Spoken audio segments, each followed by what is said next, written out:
Muito bem, para entrevistar Ariano Suassuna, nós convidamos Antônio Nóbrega, ator, diretor, músico e dançarino, o sociólogo Francisco de Oliveira, professor titular aposentado, coordenador do Centro de Estudos dos Direitos da Cidadania da Universidade de São Paulo, Ricardo Soares, documentarista da TV Cultura, diretor e apresentador do programa Literatura da rede Sesc Senac de TV, a jornalista Marici Salomão, que é colaboradora do Caderno 2 do Estado de São Paulo e da revista Bravo, o jornalista Rinaldo Gama, editor dos Cadernos de Literatura Brasileira do Instituto Moreira Salles, e o economista Álvaro de Melo Salmito, que é gerente de desenvolvimento técnico do Departamento Nacional do SESC. O Roda Viva é transmitido em rede nacional para todos os estados brasileiros, incluindo aí também Brasília. E o Roda Viva de hoje é um programa gravado. Por essa razão, infelizmente, não teremos a participação dos telespectadores. Ariano, boa noite. Boa noite. Ariano, um pontapé inicial aqui de perguntas, só para situar, e sempre que a gente tem assim, uma admiração por alguém, a gente quer mapear para ver como é que aquela pessoa conseguiu chegar até onde ela está, né? E a curiosidade da gente é saber a formação, não é? A gente sabe que a sua formação foi na própria biblioteca do seu pai, onde você começou a ler, por exemplo, Os Três Mosquiteiros, Escaramuche, depois você teve muito contato com a literatura de cordel. E sei que uma coisa também muito importante também foi quando você, pela primeira vez, viu um teatro de bonecos. Mamulengo. De mamulengos, né? Que são aqueles bonecos que são manipulados pela mão. Chamado boneco de luva. Boneco de luva. E tem um personagem que foi muito importante, quando você era muito criança ainda, menos de 10 anos de idade, que era o Benedito. Queria que você contasse mais ou menos por aí como é que foi. Pois não, eu fui levado para ver esse espetáculo por um primo meu, que depois foi personagem de uma peça minha, chamada As Conchambranças de Quaderno. Do terceiro ato ele participa. Chamava-se Manuel Souza, era da família Dantas, que é uma das famílias da minha mãe, e ele me levou para ver esse espetáculo num mercado popular, em Taperoá. E eu adorei o espetáculo, achei uma coisa extraordinária, gostei demais. E o personagem principal era um negro, Benedito, né, significativamente chamado Benedito, porque São Benedito é o padroeiro dos pretos, né? Uhum. E o Benedito me tocou muito, porque ele ganhava uma briga para a polícia, entre outras coisas. Né? Brigava e dava uma surra na polícia. Dava uma surra na polícia. E como nós tínhamos sido perseguidos alguns anos atrás, em 1930, pela polícia, eu vibrei muito com a vitória de Benedito ali. E anos depois, muitos anos depois, ele reapareceu com o nome dele, Benedito, na minha peça A Pena e a Lei, ganhando também pela força da astúcia. Não a cacetadas como ele ganhava lá para a polícia, mas usando a astúcia. Tá ok, está aberto então agora para as perguntas. Ariano, eu queria começar com uma pergunta de uma obviedade gritante, é uma curiosidade de muita gente, de muitos telespectadores. O João Grilo, que é o personagem talvez mais conhecido da maioria das pessoas que conhecem a obra do Auto da Compadecida, com mais popular ainda depois do filme. O que tem o João Grilo de Ariano Suassuna? Não tem nada de Ariano Suassuna. Estou falando do ponto de vista autobiográfico, do moleque travesso. O que Ariano Suassuna tem de João Grilo? Olha, o que tem João Grilo de Ariano Suassuna? Todos os personagens, não é, tem algum parentesco com o autor, mas entre João Grilo e Chicó, João Grilo talvez represente o que eu quiser ser. Eu gostaria muito de ser uma pessoa astuciosa mas eu sou mais um mentiroso fantasista como Chicó, então eu me identifico mais. Então eu posso dizer que eu talvez seja uma mistura de Chicó e João Grilo com predominância de Chicó.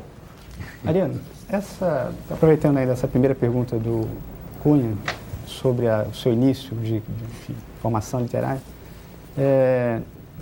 o senhor teve também 2 tios maternos que, enfim, o iniciaram, vamos dizer assim, e que depois acabam sendo aproveitados do romance A Pedra do Reino como os preceptores, né, do Quaderna, o Samuel e Clemente. Né? Exatamente. Eu gostaria que o senhor contasse um pouco desse momento de formação mais literária brasileira, né, que começa, se não estou enganado, com esses dois tios que eram irmãos de sua mãe. Exatamente. Desses dois tios, Rinaldo, um era Manuel Dantas Vilar, irmão da minha mãe, e o outro era Joaquim Duarte Dantas, nosso primo, mas que, como acontece frequentemente nas famílias sertanejas, casou-se com uma irmã de minha mãe. Quer dizer, ele, além de nosso primo, era meu tio por afinidade, né? Porque ele casou-se com a minha querida tia Maria das Neves Dantas Vilar. E é uma coisa curiosa, porque Manuel Dantas Vilar, que era uma figura, ele era anticlerical, era muito irreverente, zombeteiro, irônico, muito espirituoso. E ele foi quem me iniciou na leitura de Eça de Queiroz, de Euclides da Cunha, de um poeta português hoje esquecido, mas a quem ele dava muita importância pelo anticlericalismo, que era Guerra Junqueiro. E ele me iniciou, e um dia eu fiquei, pensando sobre ele, fiquei espantado, porque ele só tinha o curso primário. Aí eu perguntei a ele, meu tio, como foi que o senhor, com essa pouca formação urbana, chegou a conhecer a obra de Eça? Ele disse, foi através de seu pai, meu filho. Ele era o irmão mais moço de minha mãe. Minha avó morreu e minha mãe levou meu tio Dantas, como a gente chamava, levou lá para casa e ele foi terminado de criar lá em casa. E meu pai foi quem fez essa iniciação literária para ele. E ele então passou para mim, de maneira que foi uma influência direta dele e indireta de meu pai ainda. E o outro tio, Joaquim Duarte Dantas, era o oposto dele. Ele era católico e era monarquista. Era uma figura curiosíssima. E esse me iniciou em outras leituras. Ele lia para mim, eu bem pequeno, ele lia para mim a descrição da Batalha de Alcácer Quibir, onde morreu Dom Sebastião, num livro que ele tinha, que guardava com o maior cuidado, que era escrito por um autor português, também hoje meio esquecido, Antero de Figueiredo, mas que eu acho que merece uma revisão. Não é sem importância, não. Eu acho que ele é deixado de lado mais por problemas de ordem política. Então, ele lia para mim, eu me lembro bem que na hora da morte de Dom Sebastião, ele dizia que alguém tentou demover Dom Sebastião de continuar a batalha, que já estava perdida. Aí ele dizia, e sem escutar mais acordo, cravou as esporas doiro nos ilhais do belo cavalo branco de Dom Jorge de Albuquerque e atirou-se novamente à refrega, perdendo-se no mar de lanças. Aí ele dizia para mim, seu Ariano, isto é belo. E então, eu acho que veio daí a marca do sebastianismo na minha obra, que reaparece. Então, quando eu escrevi o romance A Pedra do Reino, eu, que não sou Quaderna, mas Quaderna deve ter alguma coisa de mim, como Ricardo disse,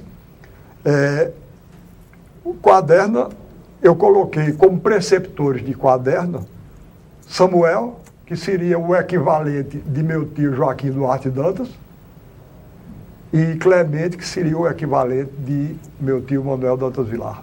O romance, na verdade, na sua obra, de modo geral, mas no romance A Pedra do Reino, sobretudo, essa dicotomia entre o católico e aquele que não acredita em nada, né, a direita e a esquerda, enfim, é muito forte. O próprio Quaderna fica um pouco, de um certo modo, a certo momento ele se inclina por um lado e por outro, né?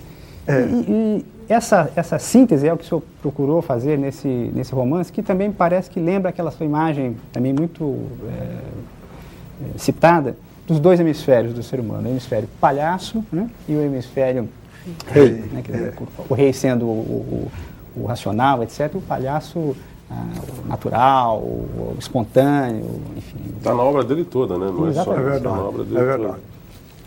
Bom, eu acho que, veja bem, eu acho que eu recebi influência dos dois, tá certo? Agora, eu acho que eu procurei ver se no que eu escrevo, por exemplo, às vezes eu sou acusado de anticlerical, como meu tio Dantas era, mas eu acho que eu não sou.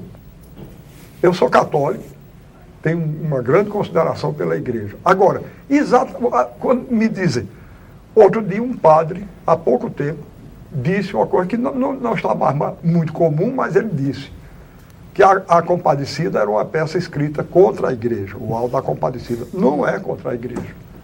Se eu não desse importância à igreja, eu não me incomodava que existisse padre ruim. Então, eu falei mal de um padre ruim e de um bispo ruim, não é? Mas exatamente porque eu tenho consideração pelos padres bons e pelos bispos bons. Então, eu tomo partido. Então, entre Clemente e Samuel, eu não sei quaderno direito, mas eu procuro ter de Clemente a visão política e de Samuel mais a visão literária.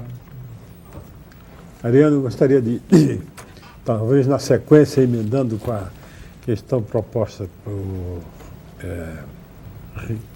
Gama, em toda grande obra literária brasileira, de ficção, existe uma espécie de interpretação do Brasil.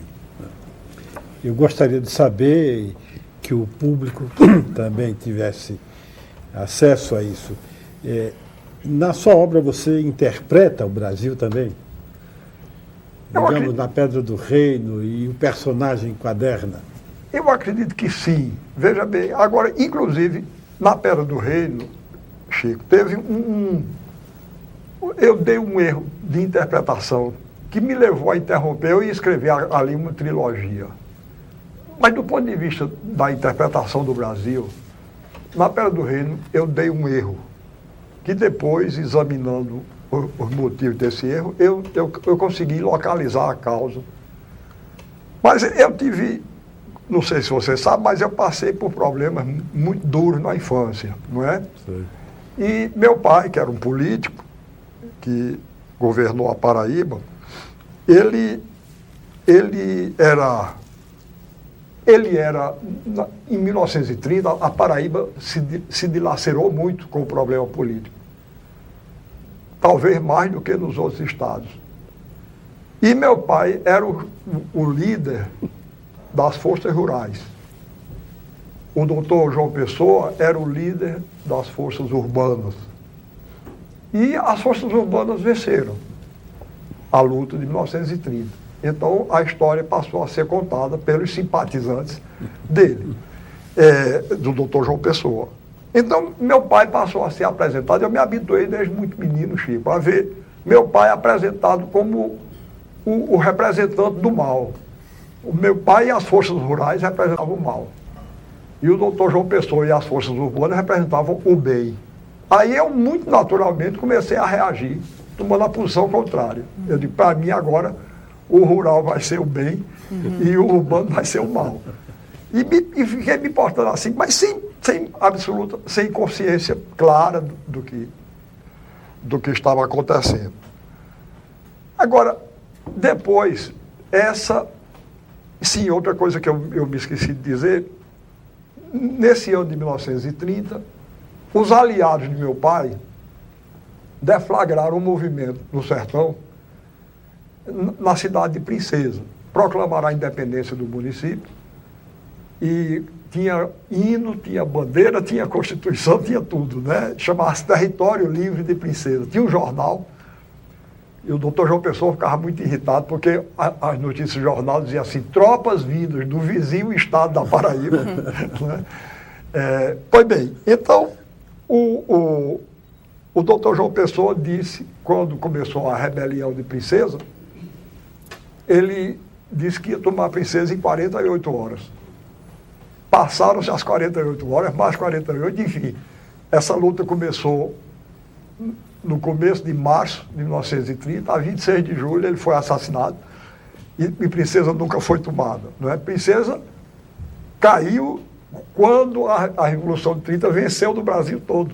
Aí ele, o Princesa não tinha mais sentido a luta e parou, mas nunca foi tomado. Então, eu, admirador de Euclides da Cunha como sou, eu comecei a ler Os Sertões e eu vi, lá eu pensei em descobrir um argumento que me fortalecia naquela ideia de que o rural representava o bem e o urbano o mal, porque eu via tropas urbanas, não é? As tropas positivistas e republicanas, não é? De Moreira César e do general Arthur Oscar, cercarem um arraial do campo rural, não é? Que era Canudos, e tomarem Canudos e arrasarem aquilo que foi, no meu entender, o mais significativo movimento da história brasileira.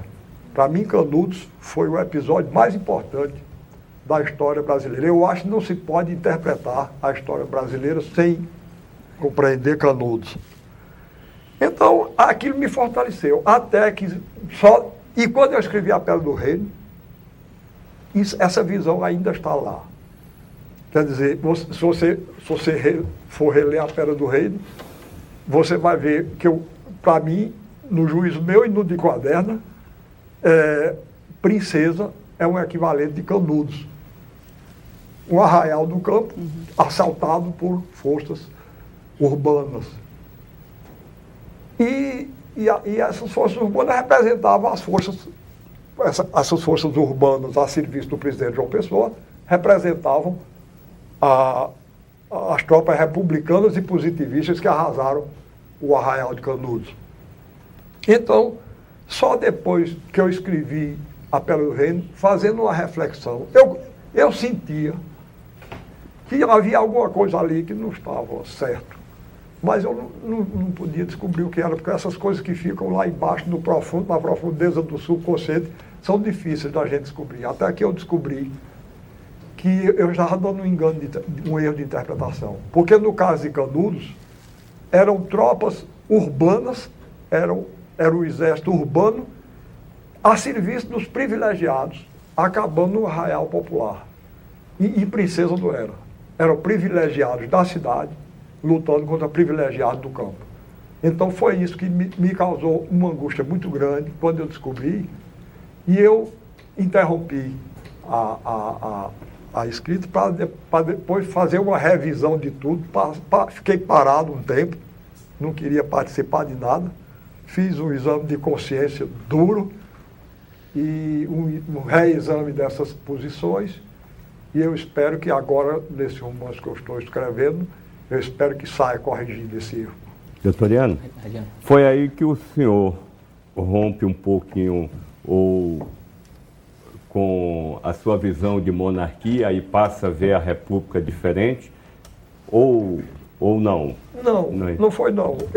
Veja bem, aí não teve uma coisa muito a ver com a outra, não. Eu tinha recebido essa influência sobre a qual eu falei, do meu tio Joaquim Duarte Dantas, e eu olhava com a simpatia, que era mais estética do que política, a monarquia. Porque a monarquia é mais bonita do que a república, não é? A monarquia, inclusive, no espírito popular brasileiro, há uma presença muito grande da visão estética monárquica, não é? Você não tem nenhuma pessoa admirada pelo povo brasileiro que seja considerada presidente, né? É tudo considerado rei, né? Pelé é o rei, né? Roberto Carlos é o rei, enfim. A palavra rei, e ainda hoje tem para mim um significado muito grande, um significado literário e estético. Mas, então eu esperava. Eu nunca fui infiel à minha visão do povo brasileiro. Isso eu nunca fui, não. Eu dei erros na maneira de colocar isso em prática. Mas nisso aí eu espero ter continuado coerente a vida toda. E então, como Antônio Conselheiro, em Canudos, era também monárquico, não é? Ele lutava contra a República. E eu vi a República esmagando um arraial do povo. Porque, Salmito, não é... As pessoas normalmente identificam República com democracia, o que não é verdade. As maiores tiranias do século XX foram postas em prática por regimes republicanos. Hitler foi governante da Alemanha no regime republicano. Não é? Então não é a mesma coisa, não. Pode haver uma monarquia socialista e pode haver uma república capitalista, como a gente está vendo aí, aliás, muito bem hoje. Então, a minha visão era de que a Casa de Bragança, que descende do Duque de Orleans, da Revolução Francesa, um duque que se colocou ao lado da Revolução, ao lado do povo francês, eu pensava que a Casa de Bragança teria compreensão suficiente para se colocar ao lado do povo brasileiro. Mas aí depois eu tive uma decepção muito grande nesse ponto de vista, porque eu vi uma parte da Casa de Bragança passou a apoiar a TFP, Tradição, Família e Propriedade. E a outra aderiu ao neoliberalismo capitalista, que eu não suporto. E aí eu disse, então peguem suas brasas e vão fazer seu inferno longe de mim. Foi nessa época. Então a questão monárquica é só estética mesmo, né, professor? A simpatia que resta hoje é só estética e simbólica. Ariano, você acha que... tem muita gente que diz que a figura de Dom João VI é historicamente injustiçado, que ele não foi o bobo alegre que todo mundo diz que ele é. Inclusive uma minissérie de televisão aí que mostrou ele como um bobo alegre de novo. Você acha que ele é injustiçado? Acho que ele é injustiçado. Das suas restrições da Casa de Bragança? Ele é injustiçado. Por que, Ariano? Por várias coisas. Uma vez eu me encontrei com Carla Camurati, que fez um filme sobre Dom João VI, onde também ele é apresentado, a meu ver, de maneira injusta. Também. Não é verdade? Quando ele terminou, quando terminou a exibição do filme, nós fomos conversar e eu disse a ela, você foi muito injusta com Dom João VI. Aí ela disse, mas eu fiz pesquisas em Portugal e todo mundo lá é contrário a ele. Eu digo, mas você não é portuguesa. Os portugueses são contrários a Dom João VI exatamente pelo ressentimento da independência do Brasil, porque foi ele que começou. Quer dizer, quando ele elevou o Brasil a reino, não é? Quando ele levou o Brasil a reino, ele começou o processo que daria depois na independência do Brasil. Outra coisa, do ponto de vista estético, só veio, digamos, a parte exterior física de Dom João VI. Não veio que ele praticou um feito que, a meu ver, só tem um precedente na história, que foi a visão que foi a fuga de Príamo, rei de Troia, quando os gregos arrasaram Troia. Príamo pegou a família dele, inclusive o jovem Enéas, não é? Atravessou o mar Mediterrâneo e foi para a Península Itálica, onde fundaram Roma, não é? Quer dizer, que depois foi a reencarnação de Troia. A Roma, a Troia derrotada pelos gregos, ressurgiu em Roma e derrotou os gregos vitoriosos no primeiro embate. Então, Enéas, esse príncipe troiano, filho de Príamo, é o herói da Eneida. Quer dizer, esse feito de Príamo e Enéas foi cantado por Virgílio, em termos épicos. E depois daí só houve o caso de Dom João VI, né? Que, fugindo da derrota imposta a ingleses, espanhóis e portugueses por Napoleão, né? Ele saiu de Portugal com a família toda, com o Enéas dele, que era Dom Pedro I, um menino nessa época, e vieram fundar aqui essa nação extraordinária que para mim é o Brasil e que tem condições de realizar aquilo que os portugueses sonharam a vida toda, com o Quinto Império. Ok, nós vamos fazer então agora um rápido intervalo, nós voltamos daqui a pouquinho, continuando então a entrevista com Ariano Suassuna. Até já!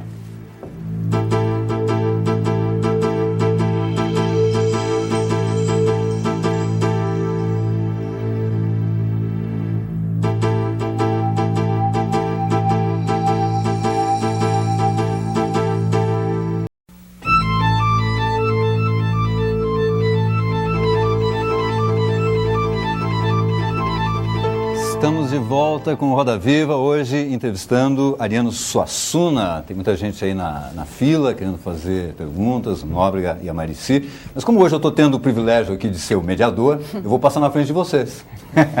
Só uma pergunta, depois eu já passo na sequência, tá ok? Ariano, você falou no bloco anterior dessa questão da perseguição à sua família, que de uma certa forma, quer dizer, vocês representavam o lado rural, a perseguição vinha do lado urbano. Eu pergunto se isso de uma forma inconsciente, e até depois, mais tarde, elaborado conscientemente, não ficou nessa sua, vamos dizer, nessa sua teimosia benéfica até a favor da cultura popular brasileira.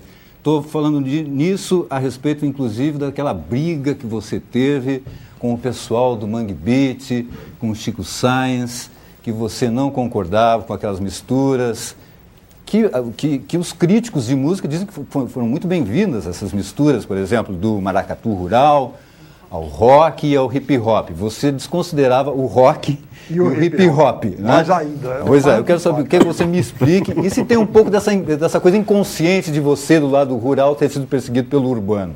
Não, eu acho que não, porque, veja bem, quando eu fiz aquela revisão a qual me referi, respondendo a Chico Oliveira,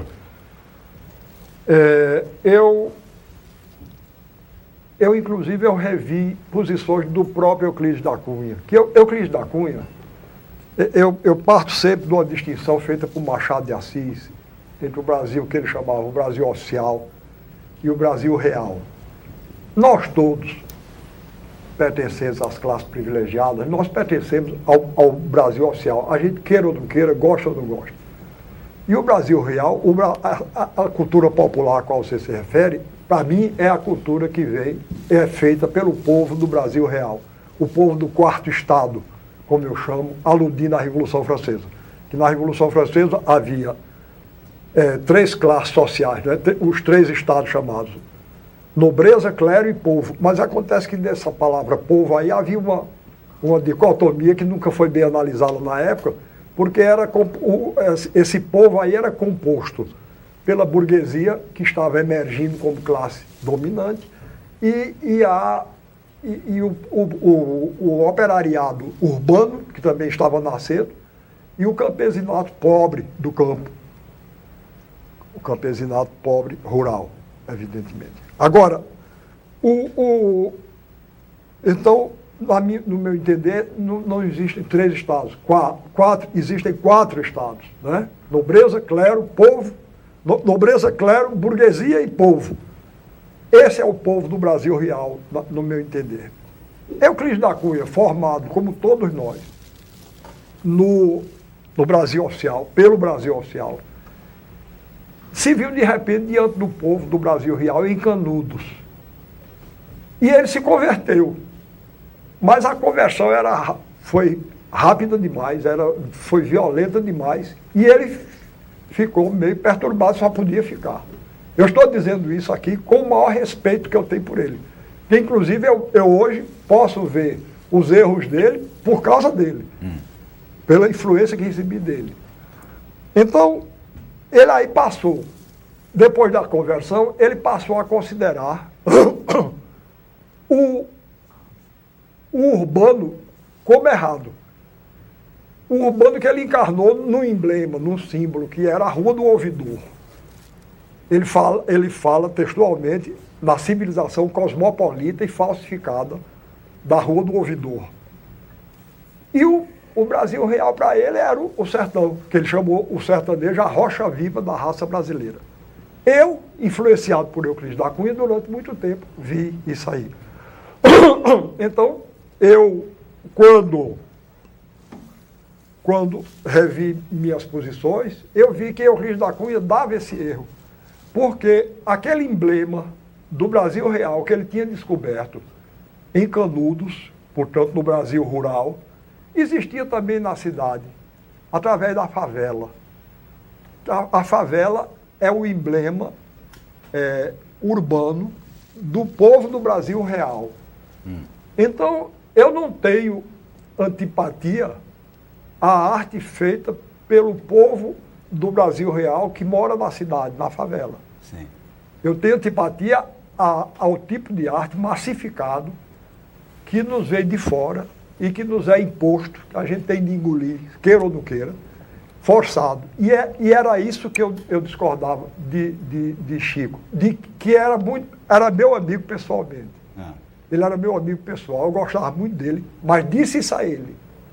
Ele foi me procurar, na primeira vez que apareceu essa discordância, ele foi me procurar e eu expliquei a ele os motivos pelos quais ele disse, eu discordava. Ele me disse, eu sou um armorial, por causa do movimento armorial.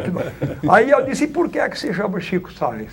Não é? Eu digo, mude o nome para Chico Ciência, que eu subo num palco com você. Agora, veja bem, não era só mudar o nome, era mudar o nome e tirar o que está por trás dessa parte. Então, nos dois elementos do nome dele, Chico Sainz, eu estava com ele, eu estava com Chico, ao lado do Maracatu Rural, mas estava contra o Sainz, que queria misturar o Maracatu Rural com duas coisas tão feias e de nome tão feio, como você acaba de dizer, rock e hip hop. Um nome desse, eu detesto. Mas então você conta essa coisa antropofágica, vamos dizer assim, Oswaldo de Andrade, que se fala da cultura brasileira, tropicalismo, por exemplo, tudo isso você conta? Sou contra. Não gosto não. Minha posição é outra, completamente diferente. A globalização da cultura, então, deve ser evitada? Só um pouquinho, Rinaldo. Só um parênteses. Desculpa. Um parênteses, então. É só porque o Nóbrega está na frente. A globalização da cultura, então, deve ser evitada. Deve ser evitada e combatida. Mais do que evitada. Se a gente puder evitar, é ótimo. Eu acho, mas desculpa, pelo menos lutar. Eu também preciso perguntar. Pelo menos lutar, a gente tem que lutar. Não é porque essa globalização é exatamente isso. O pessoal reduz os problemas culturais ao nível do gosto médio, o que é a pior coisa do mundo. Eu digo sempre, Rinaldo, que eu já vi mau gosto é melhor do que gosto médio. Porque eu já vi gênios da literatura com mau gosto. Balzac era um gênio extraordinário, eu tenho uma admiração por ele enorme, mas ele tinha mau gosto. Tá certo? Ele tinha mau gosto. Como combater, desculpa, pois não. Como combater num Brasil ignorante, num Brasil de péssima cultura, de péssima qualidade cultural, como combater esse gigante que se chama hoje globalização e que está no computador de qualquer pessoa mediana nesse país? Minha filha, eu não sei não. Procuro fazer a minha parte, tá certo? Eu vou até o fim, lutando contra esse mau gosto, contra essa massificação, eu vou lutar. Agora, se eu não obter a vitória, isso não tem importância não. Uma semente fica, tá certo? Eu, nesse ponto, eu tenho grande admiração por Don Quixote. Às vezes me chamam Don Quixote. Cavaleiro andante, do ponto de vista, como se fosse uma coisa pejorativa, eu fico profundamente honrado. Outro dia, um jornalista do Recife me chamou pejorativamente de Don Quixote, porque eu estava esgrimindo contra os moinhos de vento da globalização. Uhum. Tá certo? Eu fiquei honradíssimo. Eu digo, esse homem é um incompetente, ele não sabe nem insultar. Ele faz um insulto, ele me deixa orgulhoso, né? Não sabe nem insultar, ele sabe. Aí porque eu acho bonito, na vida do Don Quixote aquela luta que ele empreendia. Tá certo?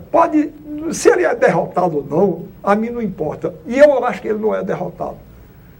No meu entender, ele seria derrotado se ele se conformasse. Tá certo? Mas ele luta. Ele luta com os meios de que ele dispõe. E o fato é o seguinte, E isso acontecia com o próprio Cervantes, não é? Que a gente vê pelo próprio livro Don Quixote, a gente vê que Cervantes não estava de acordo com muita coisa, com a maior parte das coisas que aconteciam na Espanha na época. Não é?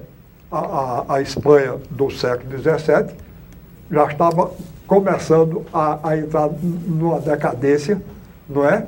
E além do mais, expulsou mouros, árabes e judeus, não é? E você, se você ler o Don Quixote, você vai ver lá um protesto grave, forte de Cervantes contra a expulsão dos árabes. De maneira que, no meu entender, a Espanha pode passar por invasões militares, políticas, decadência econômica, mas enquanto houver o Don Quixote, enquanto existir o Don Quixote, a gente sabe o que é a Espanha profunda, a Espanha verdadeira. Então, eu acho que, como se combate, aí eu não sei. Eu sei como eu combato. E como Euclides da Cunha combatia.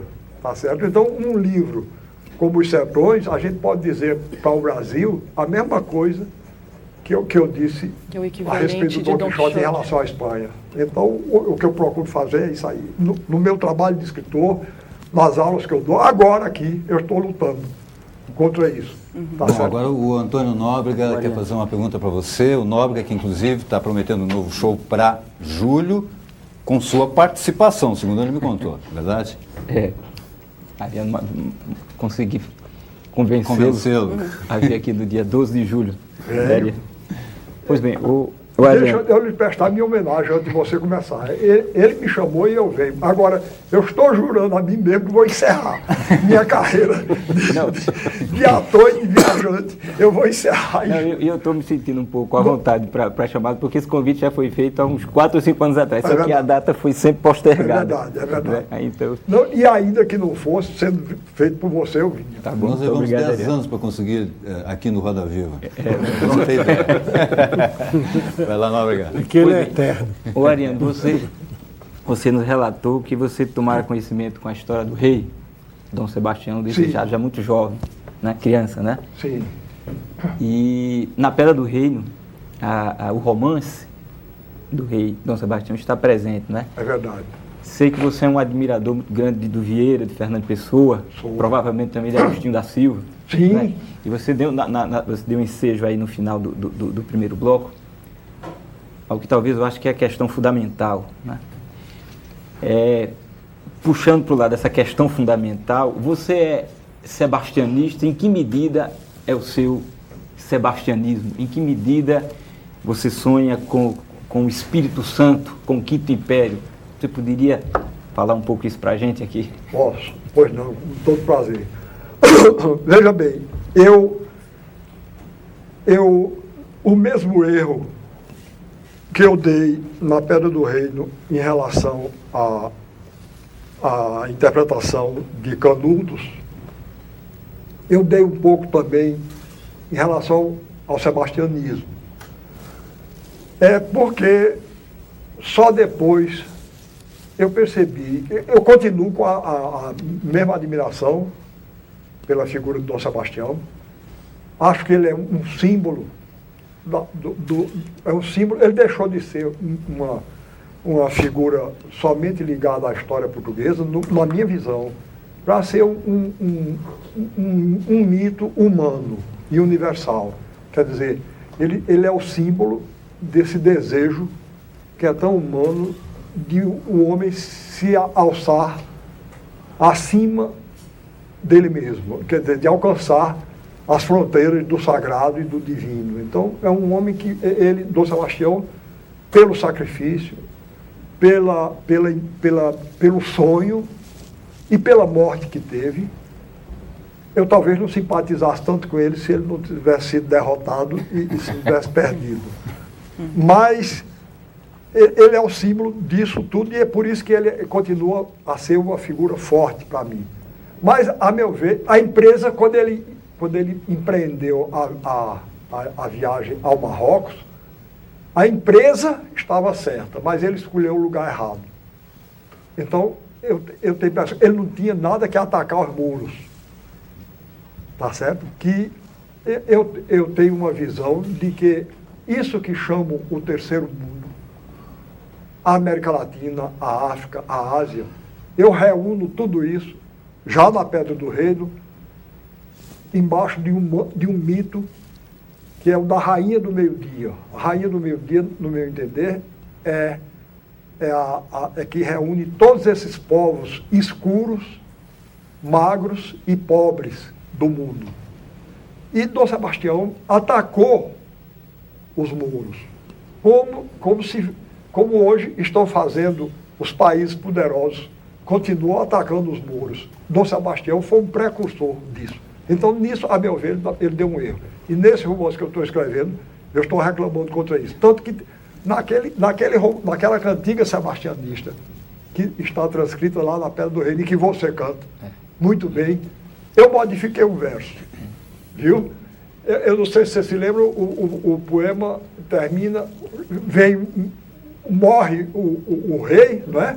Nosso rei foi se perder nas terras do mal passar. Deita sortes à aventura quem o havia de ir buscar. O cavaleiro escolhido não se cansa de chorar.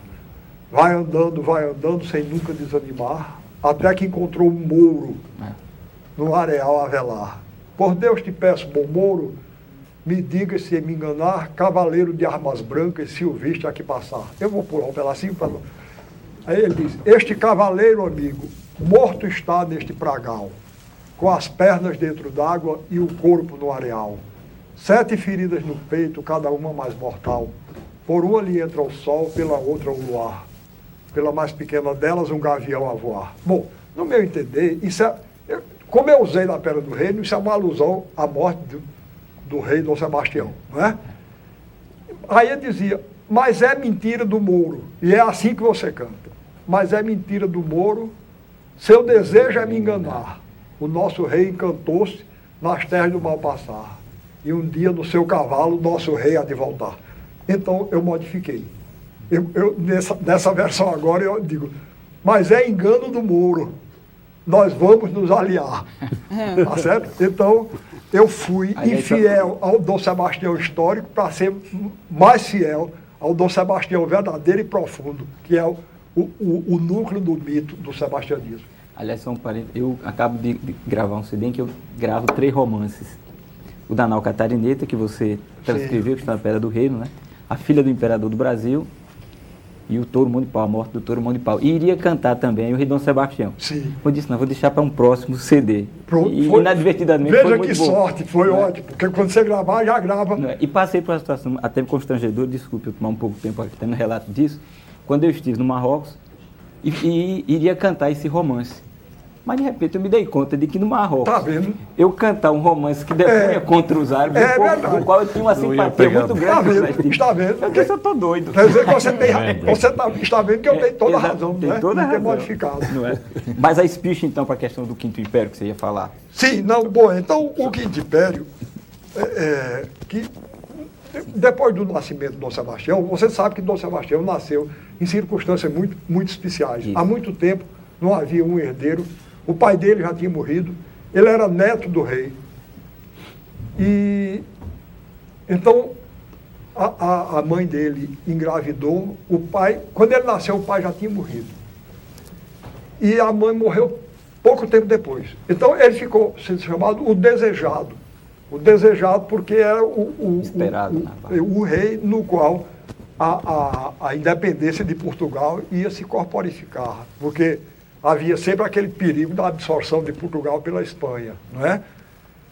E Filipe II era tio dele, irmão da mãe. Então, Dom Sebastião é o Desejado. Nasce, se revela aquele príncipe poético, não é? Um cavaleiro medieval extraviado na Renascença, e faz. Aí morre. E quando morre, Filipe II se assenhoreia do trono português, né? O Portugal é anexado à Espanha. Então, as esperanças nacionais do povo português passam a se reunir em torno de Dom Sebastião.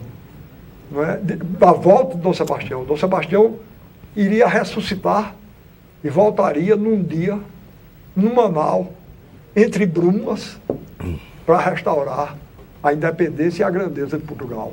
Então ele começou a ser identificado com o misterioso rei encoberto do povo, que o povo espanhol, no qual o povo espanhol acreditava, e que o povo português logo adotou. Então, alguns escritores e visionários portugueses, como o padre Antônio Vieira, começaram a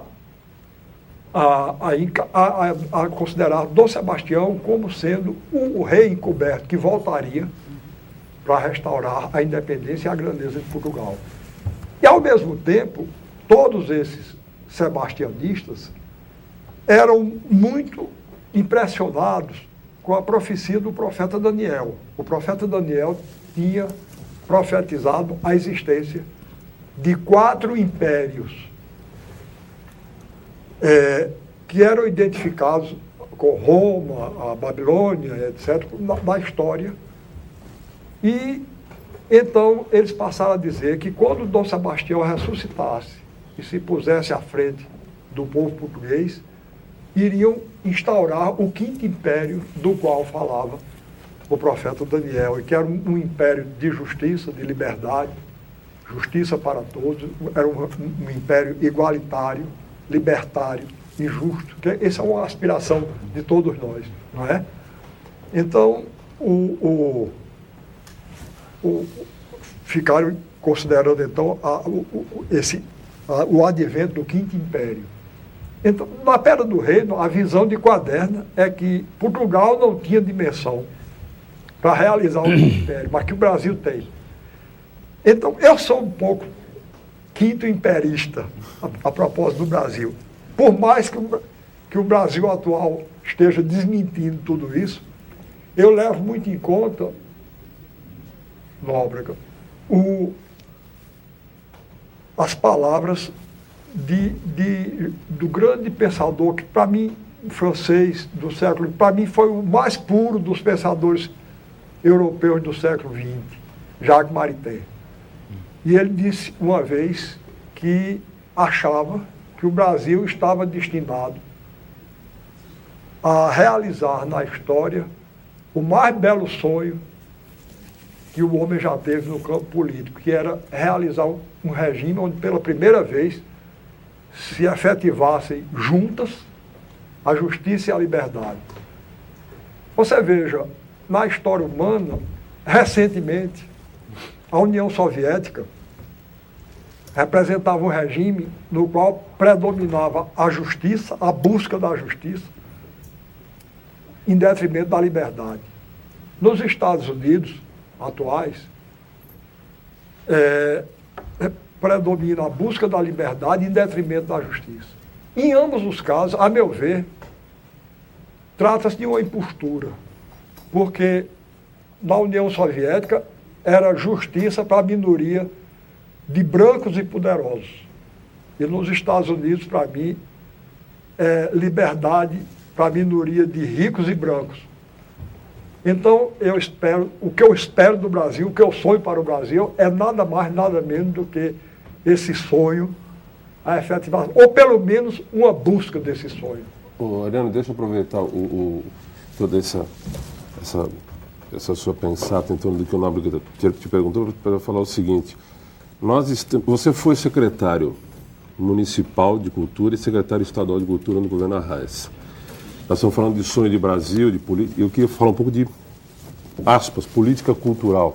Nós temos aí, agora na história Brasil recente, história republicana recente, uma eleição presidencial que vai acontecer, onde se apresentam até agora 4 candidatos.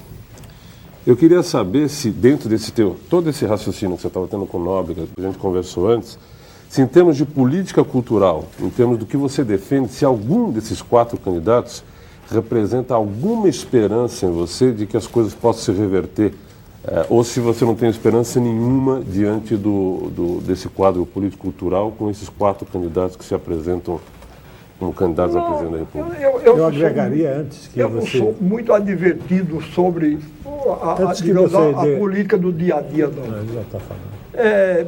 Eu não sei, eu confesso que não sei, não.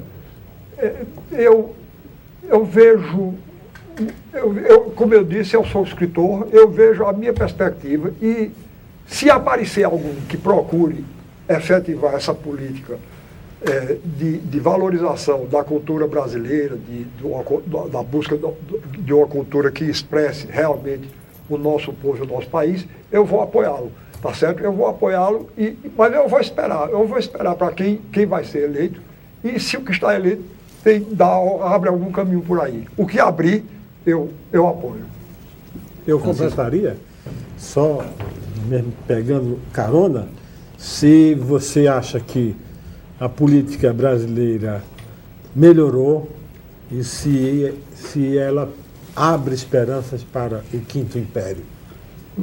Chico, eu estou muito preocupado, como todos nós, eu estou muito preocupado com o nosso país, não é?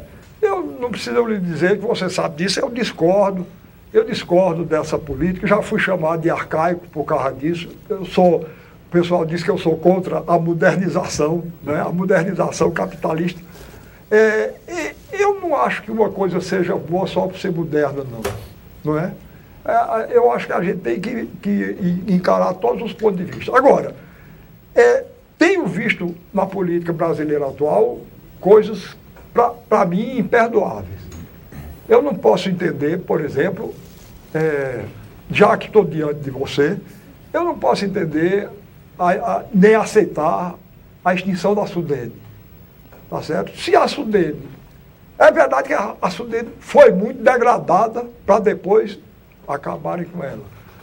Mas, então, se havia erros na Sudene, e não foram os erros da época da fundação, se havia erros, que fossem consertados, mas que não se acabasse com a Sudene, que ainda era, com todas as deformações que sofreu depois, ainda era uma esperança para o Nordeste, para acabar com essa desigualdade regional terrível que existe no Brasil, uma dilaceração terrível. Mas eu não vou nem por aí, porque a injustiça do Brasil não é feita somente no Nordeste, não. Eu sou nordestino, eu estou citando esse fato, entre vários. Mas como é que se acaba com a Vale do Rio Doce, um patrimônio que o povo brasileiro criou e uma coisa importante para o nosso país? Como é que se entrega a energia?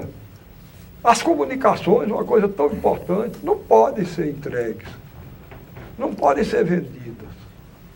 Então eu discordo. De tudo isso eu discordo e se Deus me der força, vou brigar, enquanto for possível, com as armas de que disponho.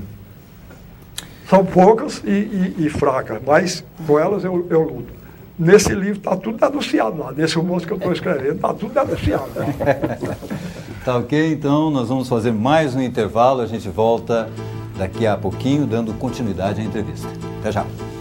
Eu quero candidato.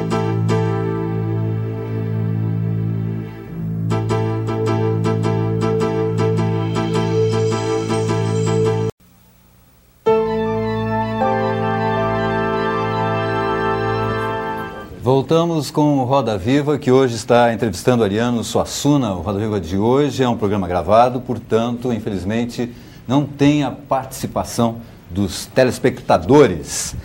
Ariano, gostaria que você falasse também da influência muito evidente da sua família na sua obra, né? Começando pelo seu pai. Eu fiquei até muito impressionado. Eu vi um programa aqui na TV Cultura do Roberto Dávila. Você deu uma entrevista excelente para o Roberto Dávila. Obrigado. Você vai fazer 75 anos agora, exatamente, né? Em junho. Em junho. Você perdeu seu pai quando você tinha 3 anos. Eu fiquei muito impressionado que você se emociona muito até hoje em falar do episódio do seu pai. Bom, fora isso, sua mãe eu acho que foi muito importante também a partir desse momento na vida de vocês. Pelo menos 2 tios também são importantes na sua vida. E outra coisa também que você Meus irmãos, minha mulher, meus filhos e meu neto. A sua mulher. Aliás, essa foi muito interessante, porque eu fiquei sabendo que graças à dona Zélia, foi ela que despertou essa coisa cômica em você, que você até então era muito trágico, não é? Qual foi o romance que você fez, Torturas de um Coração? Diz que foi graças a Dona Zélia, é isso? Como é que é essa história? Zélia desempenhou um papel muito importante na minha vida, não é? Porque, eu acho que por causa desses acontecimentos todos aos quais você fez referência, e que eu não vou falar deles porque me machuca muito ainda hoje, mas então eu era uma pessoa que tinha uma visão trágica da vida. Aliás, a visão trágica é inevitável, não é? A visão trágica do mundo é inevitável. Bastaria a morte para tornar a vida humana, para dar à vida humana um fundamento trágico. Mas então eu era assim.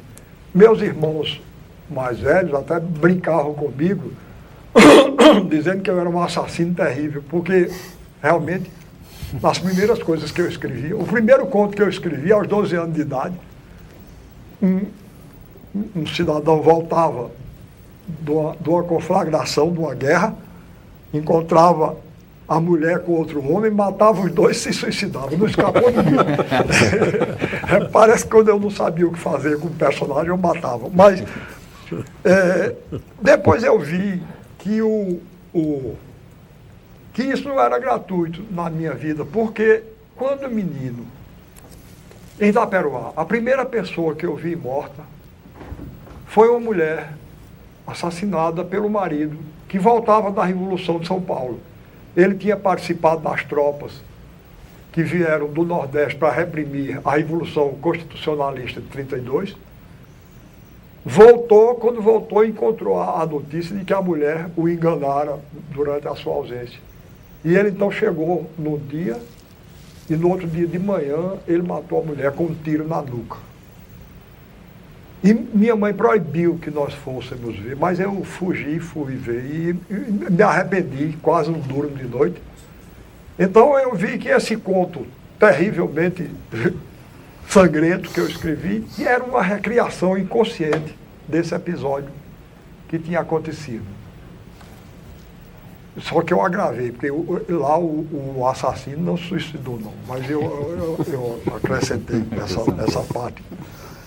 Então, depois que eu conheci Zélia, eu comecei a ter uma visão menos dolorosa do mundo. Comecei a sensação que eu tinha, eu disse isso já por escrito, era que alguma coisa se desatou, tinha se desatado dentro de mim. E eu então, exatamente aí, marca, apesar de ser um tempo muito duro esse, foi no ano de 1951, eu estava tuberculoso, eu como todos os poetas românticos, eu como Castro Alves, eu fiquei tuberculoso aos 20 anos. E eu fui para Itaperuá, que é a minha terra, no sertão da Paraíba, que tem um clima muito bom, é um clima seco e frio. E então, Zélia, minha mãe e 3 irmãos meus foram me visitar lá. E então eu escrevi uma peça que eu mesmo representei, juntamente com um terno de pífanos, que fazia os intervalos da peça, o terno de seu Manuel Campina, que era um terno lá de Itaperuá. E eu representei a peça junto com alguns primos, e essa peça foi exatamente a primeira reaparição de Benedito. O Benedito reaparece aí, exatamente. E então era uma peça cômica. E eu, pela primeira vez, eu ri no meu teatro. E daí em diante, essa peça abriu caminho para as outras peças cômicas minhas, inclusive A Força da Boa Preguiça, O Casamento Suspeitoso, Santiago Porca e o Alto da Compadecida. Ok, eu tenho aqui, vamos ver a lista de pessoas que se inscreveram, já perdi. A Marici é a primeira? Eu vou começar. A Marici, o Álvaro e o Rinaldo. Thank you. É a Ladies First, sei lá. Ladies First, vou até na esteira das peças que o senhor acabou de citar. Pelo menos 2 peças foram adaptadas com sucesso para o cinema e para a televisão, né? O Alto da Compadecida no cinema e na televisão, o Santo e a Porca, um episódio para a televisão, A farsa da boa preguiça e uma mulher farsa vestida de também, sol. perfeito. Né? Essas E, todas foram adaptadas. quer dizer, a televisão é um veículo eminentemente de massa, né? Como é que para o senhor foi essa resposta? O senhor até disse que a sua popularidade, em parte, né? Parte da sua popularidade se deve, inclusive, a essa disseminação pela televisão. Mas é um veículo de massa. Como é que então fica essa correspondência? Seria uma espécie de contradição, né? Com o que eu... Não, a meu ver, não existe, não. Veja bem. A primeira vez que eu fui procurado para dar uma obra minha para a televisão, eu recusei. Eu recusei, eu usei até uma expressão, eu digo, olha, para a gente fazer um trabalho em conjunto, um dos dois vai ter que mudar o passo. E eu vou logo avisando que não vai ser eu não, não vou ser eu não, eu não mudo não. A televisão é que vai ter que mudar, porque eu não me adapto. Esse ancião de 75 anos que aqui está, não aprendeu ainda a dobrar a espinha não, tá certo? Aí eu passei mais de 20 anos, depois daí dessa recusa, eu passei mais de 20 anos sem aceitar. A recusa foi ao alto, Ariano? Não, eles pediam para eu escrever uma novela. Eu disse que escreveria, mas se fosse de acordo com os meus padrões. Era uma encomenda, não era? Entre outras coisas, eu não aceitava música de guitarra. Eu digo, não entro. Tem que ser a música do Quinteto Armorial. Aí eles mesmo que não quiseram mais. Prova de que eu estava certo nas minhas restrições, nas minhas posições. Então, passaram-se mais de 20 anos, até que eu fui procurado por essa extraordinária figura, que eu conheci através de Antônio Nóbrega. Chegou um dia na minha casa, levado por Antônio Nóbrega, essa extraordinária figura que se chama Luiz Fernando Carvalho, autor dessa obra-prima que aí está, de cinema, que é Lavoura Arcaica. Então, com Luiz Fernando, eu vi que eu podia ir, sem abrir uma linha das minhas posições, porque ele tinha uma identidade total com meus pontos de vista.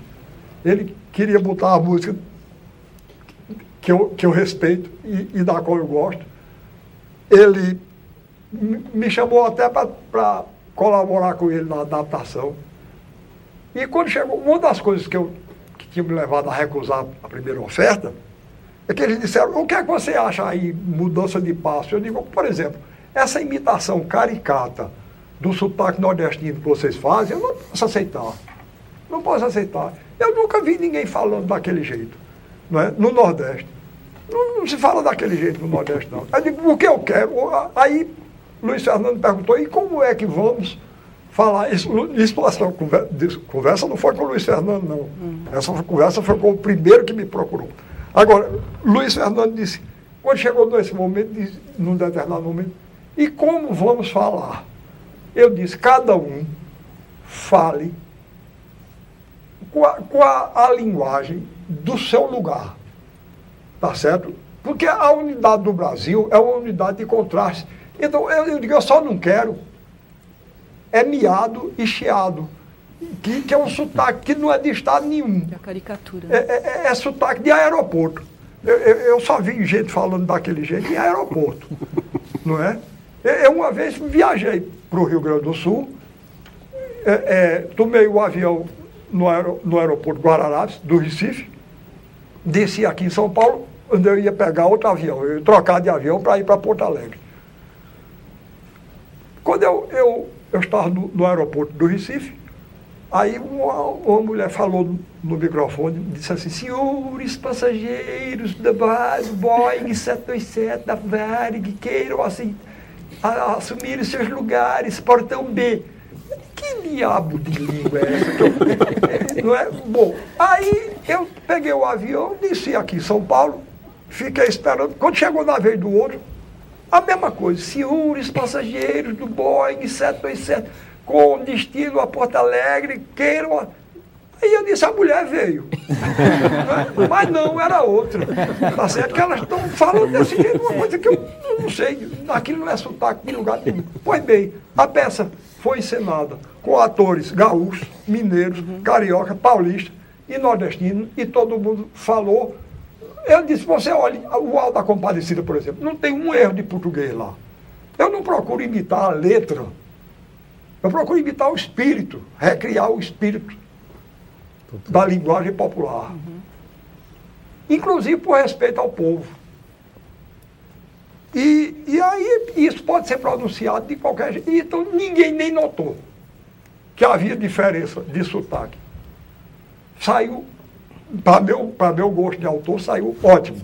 Então, eu acho que não há contradição. Eu aceito trabalhar na televisão até o ponto em que ela venha para mim. Eu não vou para ela, não. Maomé não vai para a montanha. A montanha tem que vir para Maomé. Floriano, o senhor teve duas oportunidades concretas na administração como foi dito no início do programa, uma na Prefeitura do Recife, nos anos 70, e a segunda no segundo governo Arraes, no qual eu tive a grata satisfação de lhe conhecer e fizemos algumas coisas juntos.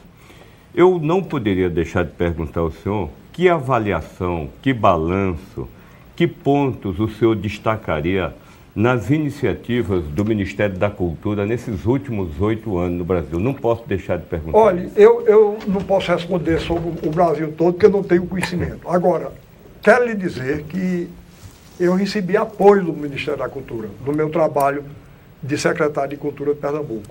O ministro Verfor me deu apoio. E eu seria um injusto e um ingrato se não fizesse isso. Ele me deu apoio.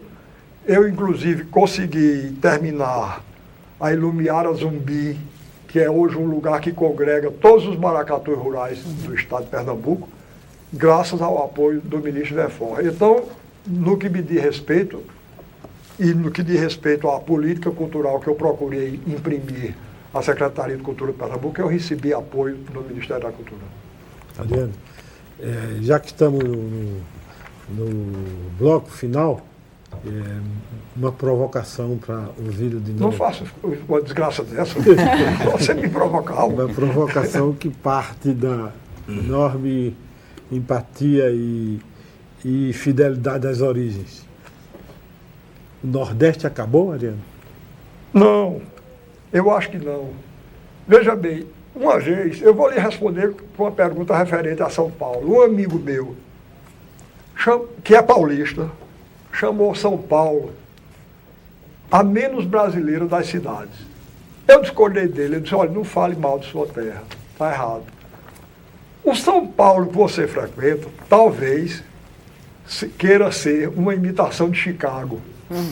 Não é? Mas o São Paulo verdadeiro, o São Paulo profundo, é tão importante para o país quanto o Nordeste, quanto o Rio Grande do Sul, como Minas. E existe um São Paulo verdadeiro e profundo. Maria Andrade sabia disso. E muitas outras pessoas sabem. Então, Chico, o que estão tentando acabar no Nordeste é com as poucas coisas boas do Nordeste oficial. Mas o povo brasileiro tem uma capacidade de resistência que a mim me deixa espantado. Um dos motivos que me levaram a vir, não sei se você sabe, mas esse ano eu nunca esperei que a vida de escritor fosse tão complicada. Eu terminei minha vida, estou terminando minha vida, desfilei na Marquês de Sapucaí, numa escola de samba. Eu nunca esperei que uma coisa dessa me acontecesse. Quando me pediram, eu dei autorização, mas quando me convidaram para participar, eu, a princípio, recusei. Eu disse, olha, eu disse assim diretamente, porque eu não queria ser grosseiro, eu disse, olha, eu não sei se eu vou ter coragem de ir, não, mas se eu não tiver, aqui em Pernambuco, tem um ator que me imita muito bem, ele se chama Aramis Trindade, obrigado, Aramis Trindade. Aramis Trindade me imita muito bem. Aí eu já estava disposto a pedir a Aramis que viesse me representar. Mas aconteceu, Chico, o seguinte, que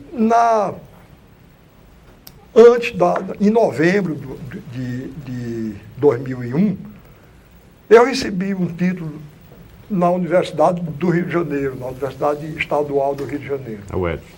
Na UERJ. E quando eu fui lá, a escola de samba mandou um porta-estandarte, um mestre-sala, o cantor que ia cantar o samba enredo e uma ala de velhas negras da cabeça branca, a coisa mais linda que eu já vi.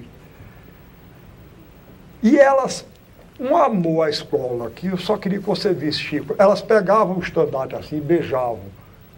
E depois me trouxeram para eu beijar, tá certo? Aí eu comecei a ver que, apesar de todas as deformações, as origens populares, as raízes populares da escola de samba ainda estão lá. E o amor que eles têm, a identificação que eles têm, é uma coisa muito bonita. Então, aí eu disse, eu tenho que vir, porque quando eu fui eleito para a Academia Brasileira de Letras, eu estava recebendo uma homenagem do Brasil oficial. E eu não vim do Recife para cá, para o Sul, não é, para receber. Então, se eu não vier agora, eu estou recebendo a maior homenagem que eu já recebi do povo do Brasil Real. Se eu não vier agora, eu estou sendo infiel a tudo aquilo que eu acredito. Aí eu vim. Então, o que eu quero lhe dizer é o seguinte, é que com essa capacidade de resistência que o povo brasileiro tem e que está demonstrando, a cultura brasileira estão fazendo tudo para acabar com ela. E ela fica aí. Tanto que eu já disse uma vez e repito, eu escolhi como símbolo dela a mulher do piolho, que é um personagem de um conto popular do Nordeste, né? Que disse que um dia estava a mulher assim, uma nordestina, e disse, olha, tem um piolho aí na sua camisa. Aí o marido dela, que era um sujeito ruim, pirou e acanhado disse, não, isso não era piolho não, isso era uma formiga. Ela disse, formiga não, porque eu conheço formiga e conheço piolho, era um piolho e você não diga que não era não. Aí ele disse, era piolho, era formiga e não diga que era piolho não, que eu dou a surra. Ela disse, você pode dar a surra, mas que era piolho era. Ele disse, eu vou matar você. Ela disse, era piolho, eu vi. Aí ele amarrou as mãos dela com a corda, passou numa rodona e começou a afundá-la na água de um poço para ameaçá-la, né? Colocou até aqui, aí ela disse, era piolho, até aqui piolho, piolho. Aí quando não tinha mais, ela, com as mãos, quando ela foi afundá-la toda, ela com os dedos fazia assim, o gesto de matar piolho, né? Então eu identifico a cultura popular brasileira com a mulher do piolho, porque estão fazendo tudo para matá-la, mas não matam não, ela está aí viva. E a gente continua denunciando. Quando o pessoal veio me citar, uma vez um francês disse para mim, Michael, eu dei uma aula e estava um francês presente. Quando terminou, ele disse, eu gostei muito da sua aula, mas não concordo com aquela afirmação que o senhor fez contra Michael Jackson, porque eu considero Michael Jackson um grande bailarino. Aí eu disse, grande bailarino para mim é Nijinsky, tá certo? É Baryshnikov, é Nureyev. Aquilo ali é de quarta categoria, é ruim e não presta não mesmo. Aí eu digo, de maneira que escolha. O senhor não pode ficar de acordo comigo e com o Michael Jackson ao mesmo tempo. Escolha. Se o senhor está com ele, pode sair daqui. Eu não quero a sua admiração, não. Eu gosto muito de ter apoio, mas não é equivocado. Pois bem, então o que eu quero lhe dizer é o seguinte, então nós vamos morrer. Nós e os artistas populares vamos morrer dizendo que Michael Jackson é piolho e do ruim, do de quarta categoria. Ali não é formiga, não é coisa nenhuma, nem é muito menos beija-flor. Aquilo é piolho e do ruim. Não é fácil para a cultura. Mas o Nordeste verdadeiro, esse tem a mesma capacidade de resistência. Estão querendo acabar com ele, mas ele não morreu não, está lá de pé. Ariano, essa resistência que o Nordeste demonstra ter, né? Já que, digamos, o inimigo é comum no mundo inteiro, será que o mundo vai ter essa resistência? O poderio, quer dizer, de um lado do mundo capitaneado pelos Estados Unidos, que aflige metade ou muito mais dele, será que a gente passa dessa sem uma que aflige os próprios americanos, que tem juízo, não é? Eu tenho um amigo americano que disse que está sem condições de viver lá agora, porque a paranoia que se criou, ele disse que não suporta. Não é? Mas você acha que a gente me utilizando um pouco de um sétimo da sua personalidade, que é o lado de profeta, sim, que tem lá? Aliás, antes de responder, ele me fez a gentileza de tirar uns adjetivos que eu coloquei. Eu disse, frade burel, não é? Frade sem burel. Não é? Ele não disse, e profeta eu disse qualquer coisa. Uma vez eu escrevi um soneto sobre mim mesmo que começava assim, falso profeta, insone, extraviado, vivo, cego, a sondar o indecifrável.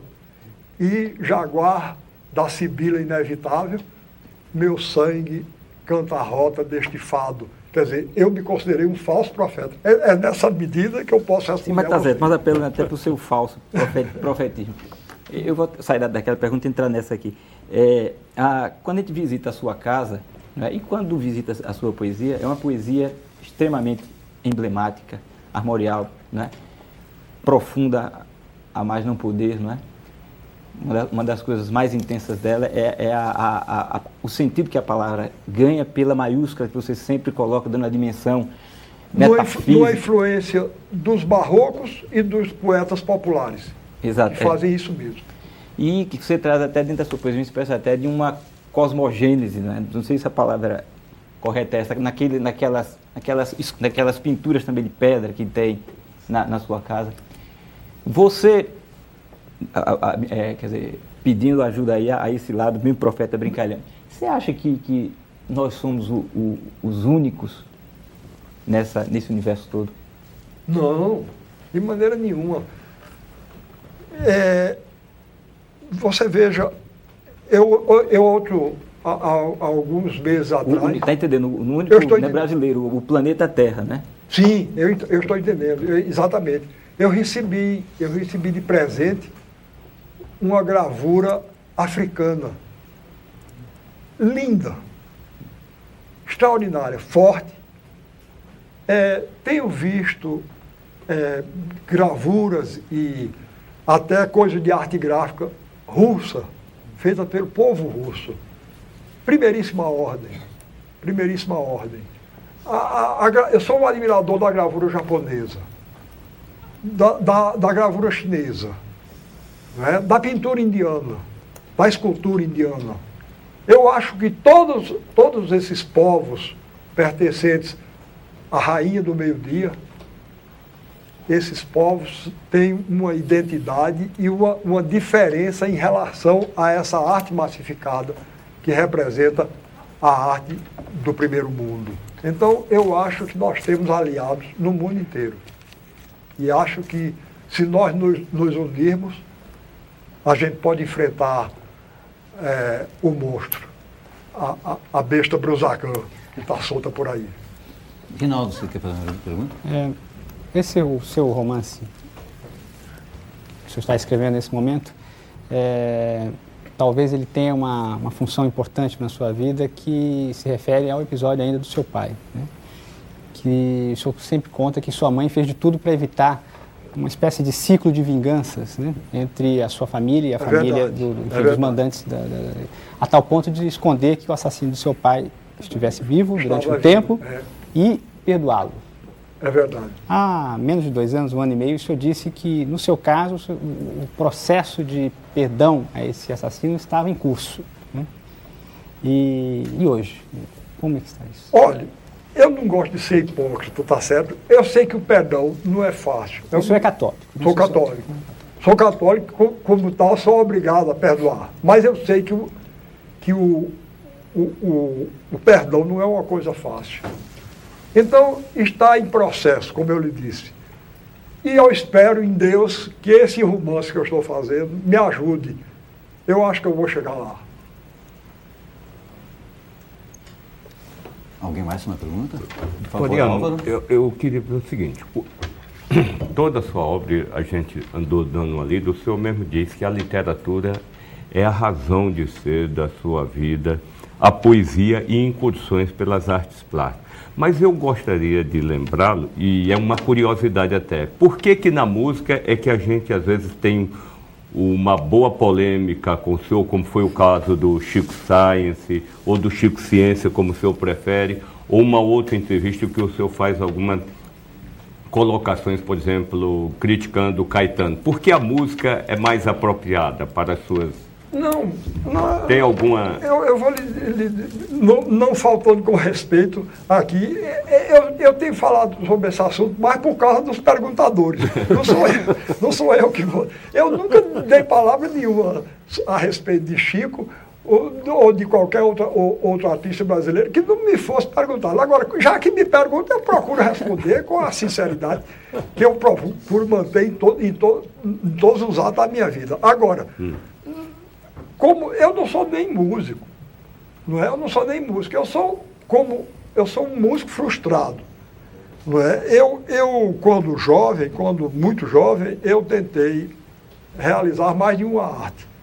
Eu tentei a música, tentei a pintura, tentei a escultura, né? E a literatura também. Mas depois eu percebi que nós não estávamos mais na Renascença, quando o Papa sustentava um artista para ele se realizar. Então, no mundo que a gente está vivendo, eu vi que não podia. Então eu escolhi qual é a mais importante para mim, vi que era a literatura e resolvi me dedicar. Mas continuei sendo um músico frustrado. Quando eu fui, antes de ser secretário de Cultura do Recife, eu fui diretor do Departamento de Extensão Cultural da Universidade Federal de Pernambuco. E nessa condição, uns 2 anos antes, ou 3 anos antes, eu tinha percebido pela primeira vez a existência de uma figura que está aqui presente, que se chama Antônio Nóbrega. Eu conheci Antônio Nóbrega, ele tocando um concerto de violino de Bach. E quando eu me vi como diretor do Departamento de Extensão Cultural, eu lancei mão de músicos para realizar, eu acho, talvez aquele músico frustrado que eu era. Foi aí que eu procurei criar o Quinteto Armorial e Nóbrega foi convocado para isso, para tocar violino e rabeca, não é?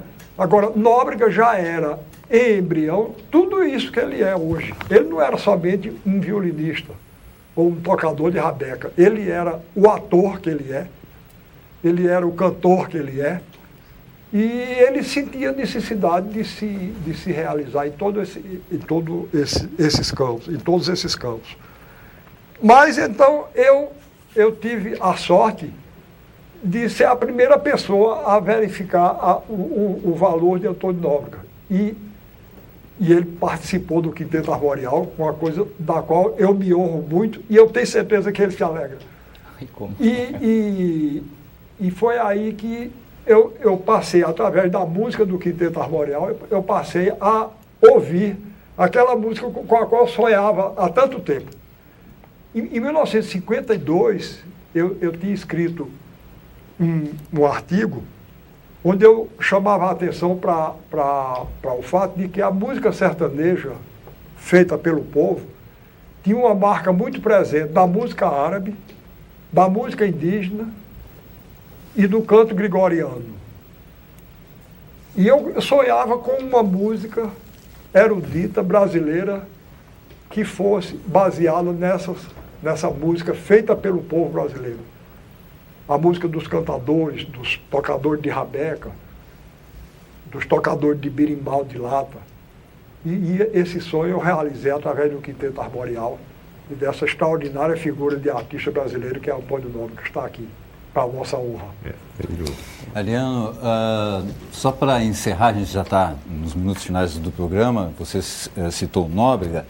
A gente sabe que Pernambuco virou assim, um grande celeiro, queira ou não, e principalmente pós-Chico Sainz, se fala muito e se volta muitos olhos para Pernambuco. Quero saber dessa nova geração, fora o pessoal que faz o Mangue Beat propriamente dito, mas tem gente que foge um pouco do Mangue Beat, tipo o Mestre Ambrósio, o Cordel do Fogo Encantado. Cordel do Fogo, gosto muito. O Cordel do Fogo Encantado, gosto muito. O Mestre Ambrósio, gosto muito. Tem outro grupo chamado Cascabulho, gosto muito. Durante um certo tempo, houve um grupo chamado Comadre Florzinha, integrado só por mulheres, uma das quais paulista, Renata Matar, que é uma grande figura, Renata Mata, que ela me desculpe se estiver ouvindo, eu pronunciei errado. Renata Mata. E o grande músico Antônio José Madureira, né? Sim. Que era quem coordenava. Era o coordenador do quinteto, era Antônio José Madureira, grande figura que continua com o Quarteto Romossal a fazer uma música de primeiríssima ordem e que continua a tradição do Quinteto Armorial. Que bom, temos salvação então aí. Como você inclui a gente encerrou. Não tem mais tempo. E se vai chegando ao final, então, aqui do Roda Viva, queremos agradecer a presença, então, do Ariano Suassuna. É um grande prazer, depois de uma batalha de 10 anos. Você levou 4, a gente levou 10. Muito obrigado, Ariano. Muito obrigado pela participação de todos vocês aqui da bancada. Roda Viva estará de volta na próxima segunda-feira, sempre às 10h30 da noite. Mais uma vez, procurando oferecer um espaço aberto e democrático para o debate das ideias, um compromisso do jornalismo público da TV Cultura. Uma boa noite para você e uma ótima semana.